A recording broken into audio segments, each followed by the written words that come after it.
चीन की दीवार, महत्वाकांक्षा की बेतुकी सनक। महत्वाकांक्षाएं आमतौर पर उसे धारण करने वाले को तो हैरान बदनाम करती ही हैं, वह असंख्य लोगों के लिए भी विपत्ति का कारण बनती है। शांतिपूर्वक रहने और दूसरों को रहने देने का एक ही तरीका है कि जीवन सादगी से, औसत नागरिक स्तर से जिया जाए और विचारना में उच्च स्तरीय आदर्शों का संवित रखा जाए। अन्यान्य देशों की भांति किसी समय चीन में भी सामंतवाद का बोलबाला था। जो भी बलिष्ठों का गिरोह इकट्ठा कर लेता था, वहाँ मारकाट लूटपाट के आधार पर एक छोटे से इलाके का राजा बन जाता था। पर जिसने औरों का चैन छीना, उसे कौन चैन से बैठने देगा। शेर को सवा शेर मिलते रहते हैं और अगले को धकेल कर पिछले उस स्थान पर कब्जा करते रहते हैं। यही चीन में भी उन दिनों तेजी से चल रहा था। बात ईसा से 300 वर्ष पूर्व की है। सामंतों ने आक्रमण में अपने इलाके की सुरक्षा के लिए बड़ी दीवारों से अपना इलाका घेर रखा था।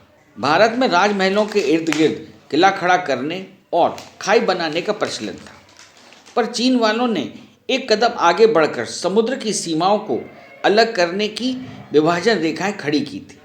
सामान्य सा चीन सैकड़ों छोटे राज्यों में विभाजित था।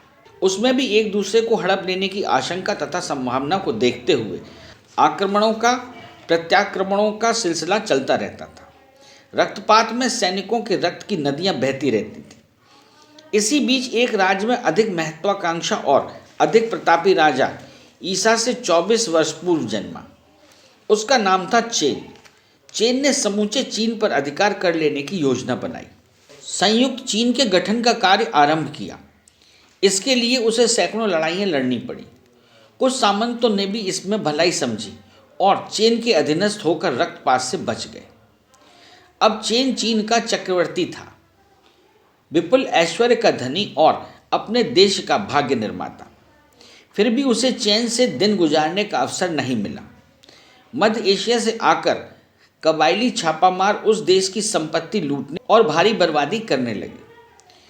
अब इनसे बचने का उपाय सोचा गया कि उत्तर पश्चिम चीन की सीमा पर एक बड़ी दीवार खड़ी की जाए, जिससे शत्रुओं डाकुओं से बचाव भी हो और इतनी विशालकाय योजना पूरी करने का श्रेय भी मिले।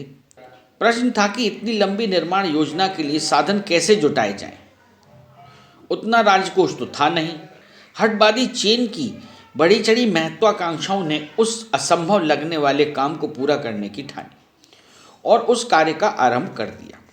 दीवार बनने लगी। चीन की प्रसिद्ध दीवार 2150 मील लंबी है। इसकी ऊंचाई 15 फुट से लेकर 39 फुट तक और चौड़ाई औसतन 32 फुट है। यह 15 वर्षों में बनकर पूरी हुई। यह निर्माण कार्य 16वीं शताब्दी तक चलता रहा। ऐसा प्रबंध किया गया कि रास्ते में जो भी नदी नाले आए, वे भी उसके नीचे होकर गुजरे। इस निमित्त 20 ऐसे मजबूत पुल बनने लगे। कार्य इतना बड़ा था कि उसके लिए समीपवर्ती क्षेत्रों में उपलब्ध ईंट चूना पर्याप्त न था। समीपवर्ती क्षेत्रों के पेड़ पौधे, पत्थर, बालू, रेत, जो कुछ भी हाथ लगा, उससे भरते हुए दीवार के दोनों ही सिरे मजबूत बनाए गए। इस विशालकाय निर्माण के लिए कुशल कारीगर और प्रशिक्षित मजदूर मिलने कठिन थे। इसके लिए दूर दूर क्षेत्रों के जवान लोगों को पकड़कर दास बना लिया गया। वे बड़ी संख्या में कैद तो कर लिए गए, पर उनके भोजन, वस्त्र, निवास आदि का समुचित प्रबंध न हो सका। शुद्ध पानी की भी कमी पड़ती रही। निर्वाह सुविधाओं की कमी और काम 12 घंटे करने के दबाव से पकड़े गए दास जल्दी जल्दी बीमार पड़ने और मरने लगे। इन मृतकों के शरीर बिना कोई संस्कार किए उसी दीवार के मध्य में डाल दिए गए। जगह खाली होने पर अन्य देशों पर चढ़ाइयाँ की गईं और वहाँ से नए दास पकड़कर खाली होने वाली जगह की पूर्ति की गई। कहा जाता है कि इस प्रयोग में 1 लाख के करीब व्यक्ति इस हत्यारी दीवार में दफन हो गए। जो पशु पक्षी मिल सके, उनके कंकाल भी इसी सर्वनाशी दीवार में समा गए। निर्माताओं ने सोचा था कि इस निर्माण के उपरांत उनका आक्रमण सहते रहने वाला पक्ष मजबूत हो जाएगा, पर वह सोचना व्यर्थ होता रहा। डाकू इन दीवारों में जहाँ तहाँ सेंध लगाकर भीतर घुसते रहे और डांके मारने में सफल होते रहे। दीवार मरम्मत और चौकीदारी मांगने लगी उसका प्रबंध कुछ दिनों तो किसी प्रकार हो सका, पर पीछे चेन के उत्तराधिकारियों के लिए रख रखाव कठिन हो गया और दीवार जहां तहां से गिरने टूटने लगी। तलवार के जोर से जिन राज्यों का विनाश किया गया था वह भी स्थायी नहीं रह सका। चेन के वंशज उस आतंक को न बनाए रह सके, फलतः विखराव फिर शुरू हो गया। अब की बार सामंती इलाके अपेक्षाकृत बड़े बड़े राज्यों के रूप में विकसित हो गए। उन्हीं के अंतर्गत सामंतों के जमघट सम्मिलित हो गए और सत्ता लाभ में भाग बांटने लगे। स्थिति फिर पुराने जैसी हो गई। कारण स्पष्ट था कि विजय किन्हीं आदर्शों के नाम पर नहीं की गई थी।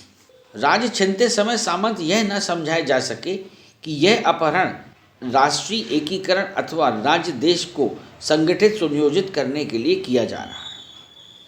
आदर्शों का योजना काल में न तो प्रचार ही किया गया और न निर्माण के उपरांत उस प्रकार का कोई प्रचलन ही बन पाया। फलतः खोई संपदा प्राप्त करने के लिए चीन के पश्चात सामंतों के षड्यंत्र और प्रत्याक्रमण पूरे जोर से उभरने लगे और चीन उस स्थिति में आ गया जैसा कि चीन से पूर्व वह था। राज्यों की सीमाओं में थोड़ा फेरबदल जरूर हुआ, पर सामंती स्वार्थ अपने स्थान पर यथावत अड़े रहे।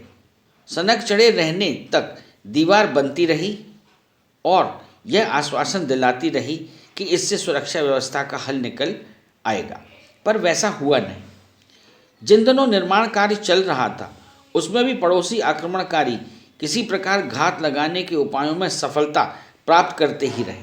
आज की स्थिति में चीन की दीवार संसार के बड़े अजूबों में से एक रह गई है और उसे देखने के लिए देश विदेश के पर्यटक आते जाते रहते हैं, पर वे यह नहीं समझ पाते कि चीन यह क्यों न सोच पाया कि मनोबल संपन्न प्रजाजन और देशभक्ति से भरे पूरे सैनिक आक्रमणों को निरस्त करने में सफल हो सकते थे। इन दिनों चीन की दीवार एक ध्वंसावशेष मात्र है। वह धीरे धीरे गिरती और बिखरती जा रही है। साथ ही सर्वसाधारण को अपनी मौन भाषा में बताती रहती है कि किसी प्रकार बढ़ी हुई महत्वाकांक्षा की सनक जिन पर उभरती है वे कैसे कैसे निरर्थक अजूबे खड़े करके अपनी यशस्वता प्राप्त करना चाहते हैं। यदि आप अपना टैलेंट बंजारा बीट्स के साथ शेयर करना चाहते हैं तो 2 से 3 मिनट का वीडियो हॉरिजॉन्टल में बनाकर इन नंबरों पर भेजें।